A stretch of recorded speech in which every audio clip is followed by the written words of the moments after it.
Hello बच्चों, यह video number 3 है और 1 और 2 का लिंक इस वीडियो में डिस्क्रिप्शन बॉक्स में दिया गया है। ठीक है, तो पहले 1 और 2 को देख लो, उसके बाद 3 को देखना है, या तो 3 को ही पहले देख लो उसके बाद 1 और 2 को देखेगा। ठीक है, तो यह रेलवे के कोई भी एग्जाम हो उसके लिए बहुत ही इम्पोर्टेंट है। ठीक है, तो अब हम लोग क्वेश्चन देखेंगे कि किस टाइप का क्वेश्चन पूछा जाएगा हमसे और कैसे हम लोग उसका सॉल्व करेंगे, उस क्वेश्चन को कैसे हम लोग सॉल्व करते हैं। तो यहाँ पूछा गया है कि एंजाइमों का निर्माण होता है, कि एंजाइम का निर्माण होता है किसके द्वारा होता है, उसके बारे में हमसे पूछा गया है बच्चों। तो एंजाइम का निर्माण प्रोटीन के द्वारा होता है, याद रखना है, प्रोटीनों के द्वारा। तो इसका राइट आंसर होगा प्रोटीन। एंजाइम का निर्माण किससे होगा ना, प्रोटीन। याद कर ले, एंजाइम का निर्माण प्रोटीन के द्वारा होता है, एंजाइम का निर्माण प्रोटीन के द्वारा होता है। दूसरा नंबर देखेंगे, एंटीजन क्या है। एंटीजन क्या है, एंटीजन क्या है। तो एंटीजन क्या होता है बच्चों, एक प्रकार की प्रोटीन होता है। तो यहाँ एक प्रकार की प्रोटीन, एंटीजन एक प्रकार की प्रोटीन है, याद हुआ कि नहीं।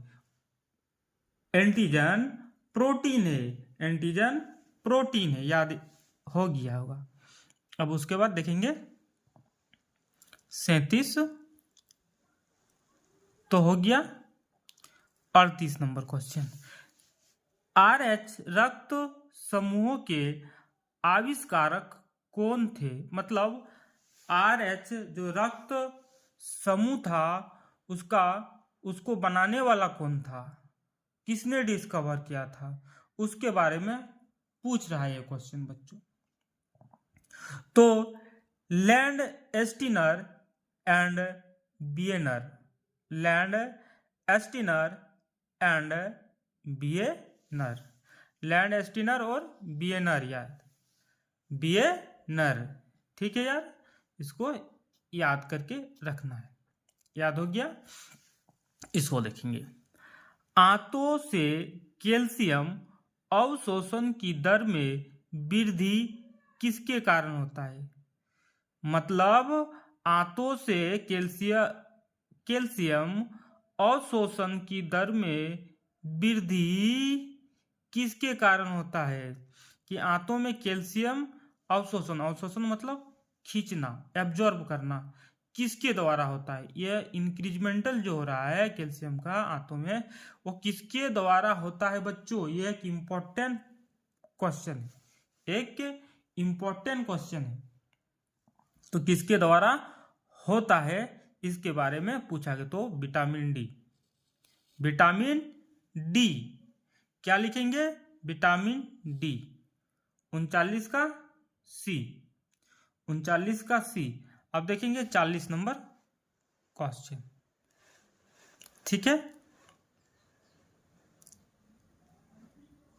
ये रहा 40 नंबर। 40 नंबर में दिया गया बच्चों कि इनमें से कौन मास्टर ग्रंथि है। इनमें से कौन मास्टर ग्रंथि के बारे में पूछ रहा है, मास्टर ग्रंथि। तो मास्टर ग्रंथि क्या होता है, पीयूष ग्रंथि या तो पिट्यूटरी ग्रंथि, पिट्यूटरी ग्रंथि या पीयूष ग्रंथि। मास्टर ग्रंथि पीयूष ग्रंथि होता है, याद कर लो, मास्टर ग्रंथि पीयूष ग्रंथि होता है बच्चों, पीयूष ग्रंथि। 41 नंबर देखेंगे, रक्त ना जमने वाले रोग को कहते, रक्त ना जमने वाले रोग को कहते। रक्त जमता नहीं है उस रोग को क्या कहा जाता है, रक्त ना जमने वाले रोग को क्या कहा जाता है। यह क्वेश्चन 41 नंबर में पूछा गया है। इसको बोला जाता है बच्चों हीमोफीलिया। क्या बोला जाता है, हीमोफीलिया। रक्त ना जमने वाले रोग को हीमोफीलिया कहा जाता है, ये बात ध्यान देने की, हीमोफीलिया। उसके बाद क्वेश्चन नंबर 42 में पूछा गया है बच्चों कि यह एक आसान सा भी क्वेश्चन था, कोशिका की खोज किसने की थी। कोशिका का खोज किसने की थी, तो यह सबको पता होगा, रॉबर्ट हुक ने। रॉबर्ट हुक ने कोशिका का खोज किया था बच्चों। हमारे रॉबर्ट हुक जो था उसने कोशिका का खोज किया था। ठीक है, तो इसका राइट आंसर होगा रॉबर्ट हुक। उसके बाद यहाँ दिया है वाटसन और क्रिक ने पता लगाया। वाटसन और क्रिक ने क्या पता लगाया? तो जीन की संरचना की पता लगाया था। वाटसन और क्रिक ने जीन की संरचना को पता लगाया था। अब देखेंगे क्वेश्चन नंबर 44।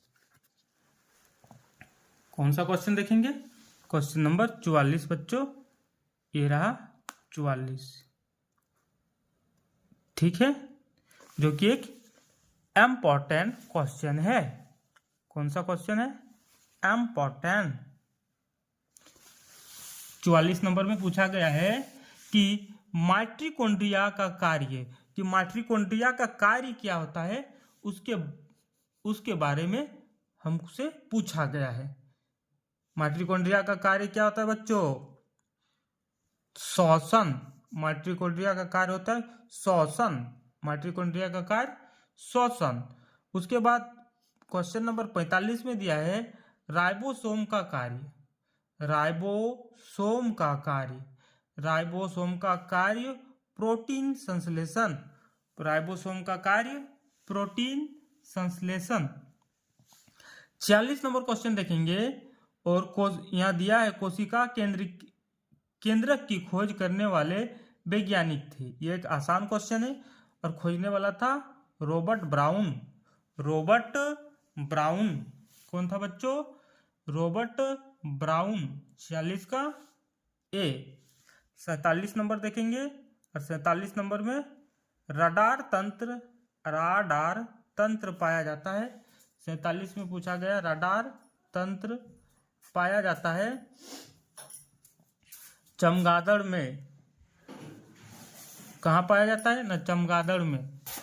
उसके बाद 48 में देखेंगे निम्न में से किसका अग्रपात काट दिया जाए तो बचे हुए टून से पूरा अंग पुनः पैदा हो जाएगा। मतलब काट दिया जाए फिर नया निकल जाता है। तो किसमें इस टाइप का गुण पाया जाता है बच्चों? तो सालवेंडर जो है, सालवेंडर में पाया जाता है। ये ध्यान देने की बात है। तो 48 का सालवेंडर। 49 देखेंगे बच्चों, 49 मेढक पानी पीता है। मेढक पानी पीता है, किस प्रकार से पानी पीता है? त्वचा से। तो हाँ, त्वचा से पीता है। त्वचा से मेढक पानी पीता है। ये बात ध्यान रखना है कि मेढक मुंह से नहीं, त्वचा से पानी पीता है बच्चों, त्वचा से। ठीक है, तो इसका राइट आंसर होगा ए। बहुत जन मारेगा बी, गलत हो जाएगा। त्वचा से पीता है। 50 नंबर देखेंगे, क्वेश्चन नंबर 50। 50 नंबर कौन से पौधे वायुमंडल से नाइट्रोजन का अस्थिरीकरण करते? नाइट्रोजन का अस्थिरीकरण करते कौन से पौधे? वो कौन सा पौधे है जो वायुमंडल से नाइट्रोजन का अस्थिरीकरण करता है? और यह दाल वाले पौधे होता है। दाल वाले पौधे। ठीक है बच्चों, दाल वाले पौधे। उसके बाद 51 नंबर क्वेश्चन देखेंगे, निम्नलिखित में से किसका संबंध फूलों, फलों, सब्जियों तथा सजावट वाले पौधों के अध्ययन से है? निम्नलिखित में से मतलब फूल, सब्जी, फल और सजावट पौधे किसके अध्ययन से होते? किस के अध्ययन से होता है? यह पूछा गया है क्वेश्चन में। मतलब किसके बारे में हम लोग, किस सब्जेक्ट के बारे में, किस सब्जेक्ट में यह बताता है। ठीक है, यह पूछा गया है। तो यह होता है हार्टिकल्चर। क्या होगा राइट आंसर? हार्टिकल्चर। हार्टिकल्चर में फल, फूल, सब्जी के बारे में अध्ययन किया जाता है। ठीक है, हार्टिकल्चर। उसके बाद 52 नंबर, यूरिया खाद से पौधों को निम्न में से कौन सा तत्व मिलता है? यूरिया खाद से पौधों को क्या मिलता है? कौन सा एलिमेंट मिलता है? उसके बारे में पूछा गया है। ये एक आसान सा क्वेश्चन है जो कि नाइट्रोजन मिलता है बच्चों। इसका राइट आंसर होगा बी, नाइट्रोजन। उसके बाद एक आसान क्वेश्चन है ये भी कि स्वस्थ मनुष्य के शरीर में रक्त की मात्रा कितनी होती है। रक्त की मात्रा होती है तो 4 से 5 लीटर के आसपास होता है। 4 से 5 लीटर के आसपास होता है। ठीक है बच्चों, तो आज हम लोग देखिए 53 तक, मतलब 36 से 53 तक। अब नेक्स्ट वीडियो में इसके बाद वाले क्वेश्चन को देखेंगे। अगर वीडियो अच्छा लगा तो चैनल को सब्सक्राइब कर लेना, नहीं लगा है फिर भी चैनल को सब्सक्राइब कर लेना। Thank you for watching my video.